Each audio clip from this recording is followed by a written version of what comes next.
Mesdames, Messieurs, bonsoir et bienvenue à vous. Voici les titres de ce journal. La propreté des villes du Bénin, une préoccupation pour le gouvernement et cela passe par la gestion des déchets. Ces déchets ramassés sont en passe de devenir une richesse.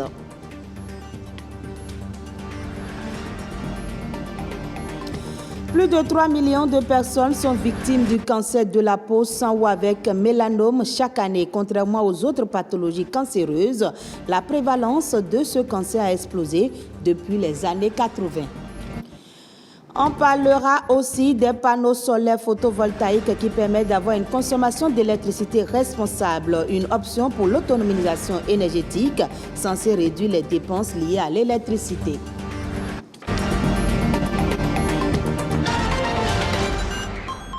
Merci de votre fidélité. Comment évoluent les chantiers d'assainissement du cadre de vie au Bénin?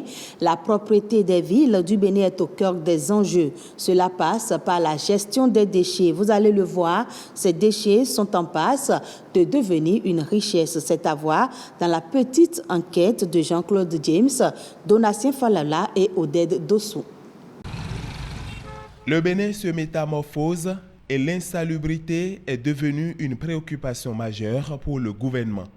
Depuis 2020, les déchets sont gérés autrement, à commencer par les 800 tonnes générées par Cotonou en une journée. Sur ces 800 tonnes de déchets, on arrivait à sortir de Cotonou 100 tonnes. À ce niveau, nous avons quelques ONG qui étaient organisées au niveau des villes. Et ces ONG ne faisaient que déplacer les déchets des maisons vers les rues. Donc pour l'année 2021 finissant, nous avons ramassé 405 000 tonnes de déchets que nous avons envoyés sur les sites d'enfouissement. Au niveau de tous les volets que nous gérons actuellement, à savoir la gestion des déchets, le balayage des rues, le curage des ouvrages d'assainissement, nous avons un état des lieux qui n'était pas très réduisant. Le ton de la propreté est donné et produit déjà son effet. Il faut rendre la vie propre. Parce qu'on est pauvre, on doit être sale, non. C'est très important. Je suis trop fier, très heureux de la propreté, ce que le gouvernement souhaite maintenant. J'en suis vraiment fier. C'est une bonne initiative. J'apprécie l'initiative. On doit applaudir le gouvernement en place. Depuis que ça a commencé, la ville est nettement propre. Par exemple, moi, tout à l'heure, j'ai fini de boire de l'eau, mais je n'ai pas voulu jeter parce que ce n'est plus comme avant. Au début, ils étaient réguliers, mais on note de plus en plus de retard à leur niveau. Ils peuvent être réguliers pour que chaque jour, nous ne doivent plus voir des ordures partout. Nous sommes là, ce serait bon. Les plaintes proviennent souvent de nos comportements. Vous savez, nous avons 69 zones d'activité au niveau du Grand Okoué pour la gestion de la précollecte. Et chaque zone a ses jours de service. Parfois, les populations ne sont pas au courant. Bien que les PME les informent d'avance, il y a aussi que parfois les populations sortent tardivement les déchets. Vous savez, nous commençons la précollecte à partir de 6h, 7h et nous finissons à 13h, 14h. Le numéro officiel pour se plaindre, c'est le 99 99 70 09. La gestion des déchets ne concerne plus seulement les villes du Grand Okoué. Le projet va s'étendre aux autres communes du Bénin avec de belles perspectives pour les années à venir. Notre objectif dans 5 ans, c'est de faire en sorte que 50% des déchets collectés soient valorisés. C'est d'ailleurs pourquoi nous avons installé sur quelques-uns de nos points de regroupement des unités de tri. Désormais, c'est la SGDS qui gère les bouts de vidange. Et pour cela, le gouvernement a construit 3 stations de traitement de ces bouts. Il y a 2 qui sont complètement achevées, une dans la commune de Sémépoji et l'autre dans la commune d'Abomey-Calavi. La 3e station est en cours d'achèvement à Parakou. Pour réussir la lutte contre ce fléau, la SGDS a décidé de former les enfants aux bons gestes, comme c'est le cas avec plusieurs ONG dont Aedon depuis quelques années déjà. L'objectif à terme est d'avoir des ambassadeurs pour des villes sans déchets. Dans le monde, plus de 3 millions de cancers de la peau avec ou sans mélanome sont diagnostiqués chaque année. Le cancer de la peau est une pathologie provenant de la division incontrôlée des cellules de la peau. Mais quelle en est la cause et quelles sont les précautions à prendre pour ne plus en souffrir? La réponse dans ce reportage. Le cancer de la peau est la principale cause de décès chez les personnes atteintes d'albinisme. Cette tueuse silencieuse est peu répandue sous nos cieux. Non, je ne connais pas. Je n'ai même jamais entendu ce nom-là. Les produits dépigmentants, là, c'est ça qui peut créer le cancer de peau. Nous sommes tous les jours exposés au soleil. Et vu qu'il y a la pollution actuellement, la couche d'ozone est très fragilisée, donc les rayons ultraviolets percute directement ta peau, ce qui peut amener un cancer de peau. Différents facteurs peuvent accroître les risques du cancer de la peau. Parmi eux, l'exposition au soleil. Néanmoins, d'autres facteurs individuels sont également à prendre en considération. Vous avez aussi l'exposition aux hydrocarbures. Ceux qui travaillent par exemple dans l'industrie du pétrole, chez nous par exemple les vendeurs d'essence, les mécaniciens sont à risque aussi. Vous avez les brûlures, les cicatrices des brûlures qui aussi sont un facteur de risque. Les plaies inflammatoires chroniques aussi. Quand on parle de cancer, il faut parler de consultations fréquentes en dermato chez les sujets caucasiens. Et lorsqu'on a des taches pigmentées, isolées, qui durent, qui grattent, ou bien qui ne cicatrisent pas sur un endroit de la peau, il faut automatiquement consulter. Les produits cosmétiques constituent également un risque pour la peau. Ils contiennent des substances dont les composants sont souvent inconnus. Des cosmétiques qui sont non adaptés, contenant de l'hydroquinone par exemple, ou bien des sels de mercure, ou bien également contenant alors en fait de l'hydroxyde d'aluminium ou des dérivés.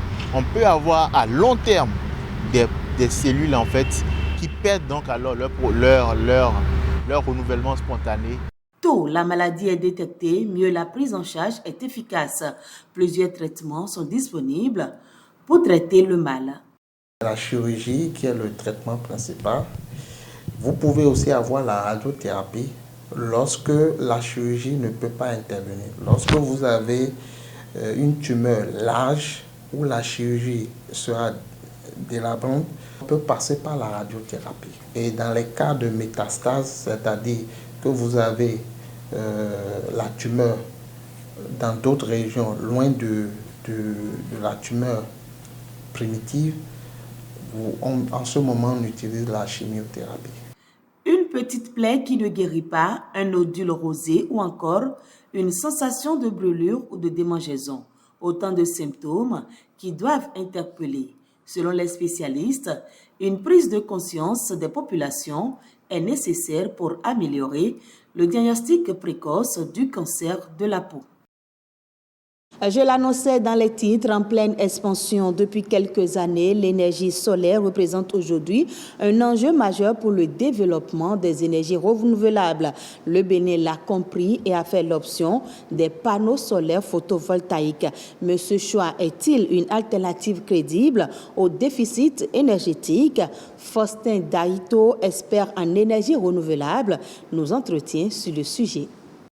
Nous sommes dans un espace géographique qui bénéficie de grands gisements solaires. Donc, c'est normal que nous puissions profiter de cette technologie où, dès le lever du jour, les panneaux solaires commencent à produire de l'électricité et puis nous allons les injecter sur le réseau électrique national. Vous voyez, donc, on renforce le dispositif qui est là, qui produit, et on n'est plus perturbé par les effacements intempestifs non prévus de nos partenaires sous-régionaux qui aussi ont des contraintes chez eux, parce que quand ils ne peuvent pas, ils ne peuvent pas. Ils ne le coupent pas pour nous faire du mal, c'est parce que la technologie peut tomber, ou bien eux-mêmes ils ont des imprévus conjoncturels qui font qu'ils ne peuvent pas nous donner l'énergie, même s'ils le veulent. Donc c'est une stratégie vitale et nécessaire que le Bénin puisse renforcer sa capacité nationale de production Donc la centrale de Illoulofin de Paubert est venue à point nommé parce qu'il faut offrir de l'énergie de meilleure qualité, à meilleur coût aux citoyens lambda. Et puis, je vous l'ai dit, il y a d'autres projets en cours à travers la coopération du Bénin dans le programme MCA Bénin 2. Et nous avons encore 4 centrales en construction sur Boycon, Parakou, Naïtengdjougou, de le tout faire une capacité au minimum de 50 MW, plus d'autres projets dans le hors réseau qui sont en gestation en ce moment. Et tout ça permet, avec la nouvelle centrale thermique aussi, parce qu'il y aura une centrale thermique numéro 2 aussi, dont le gouvernement a déjà bouclé le financement qui est en cours, nous allons atteindre l'autonomie énergétique et commencer à rêver sur comment exporter l'énergie. Hors du Bénin, au Ghana, le développement de l'industrie du soja ne se fera pas sans une véritable politique du gouvernement pour dynamiser la chaîne de valeur des oléagineux, alors que les autorités ont interdit les exportations de soja depuis avril dernier afin d'assurer la disponibilité sur le marché intérieur de la matière première pour la filière avicole. L'Association nationale du soja souligne qu'il faut aller au-delà de cette mesure et prendre des dispositions pour booster l'offre de la denrée afin de tirer profit des énormes opportunités économiques qui y sont liées. En effet, le soja est un produit très demandé en ETN par le secteur agroalimentaire pour la production de farine et de lait pour la consommation humaine, l'industrie de l'alimentation animale, mais aussi par les importateurs en provenance d'Inde, de Turquie et de Chine. Et si la production est en pleine augmentation depuis quelques années, elle demeure toutefois en deçà des besoins de transformation locale et du potentiel d'exportation de la filière. La culture de soja s'effectue au Ghana sur une superficie de près de 120 000 hectares, principalement située dans le nord du pays.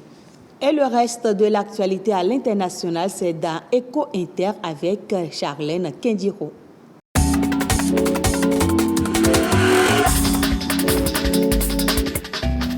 L'entreprise française Bolloré a annoncé la cession à 100% de Bolloré Africa Logistique au groupe MSC. Cela à cause des investissements de plus en plus coûteux, de la concurrence de plus en plus rude des opérateurs chinois et de plusieurs scandales de corruption au Togo et en Guinée. Cette abdication concerne l'ensemble des activités de transport et logistique du groupe Bolloré sur le continent africain. La transaction s'est faite pour un montant total de 5,7 milliards d'euros.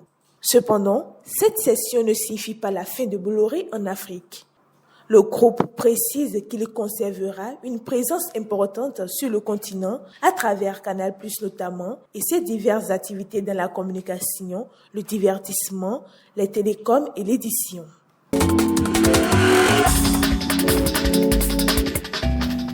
En France, le foie gras, l'une des stars des fêtes de fin d'année, sera en moindre quantité dans les rayons.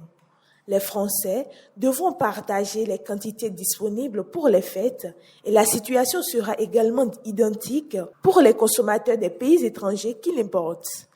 Le comité interprofessionnel des palmipèdes à foie gras estime la baisse de la production aux environs de 30% cette année par rapport à celle de l'an dernier. En cause, la grippe aviaire qui s'est installée dans le sud-ouest, les pays de la Loire et le Périgord, les 3 territoires de production en France. Cette baisse de la production a créé un déséquilibre entre l'offre et la demande et a entraîné par conséquence une hausse des prix.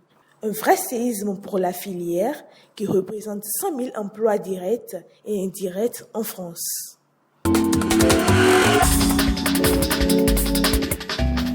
En Amérique, le prix des amandes et des noix est en baisse. En cause, une surproduction des stocks de l'année précédente élevée et une demande insuffisante. Les producteurs californiens d'amandes et de noix ont de quoi déprimer car les prix mondiaux sont en chute. De plus, les difficultés logistiques font que les fruits n'arrivent plus à être présents sur les marchés européens pour les fêtes de Noël.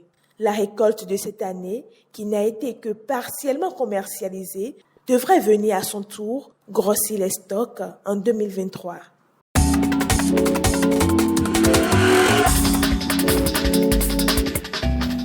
Et ce sera tout pour ce journal. À revoir sur le site de l'OACTB, www.oactb.bj. Merci à vous de l'avoir suivi.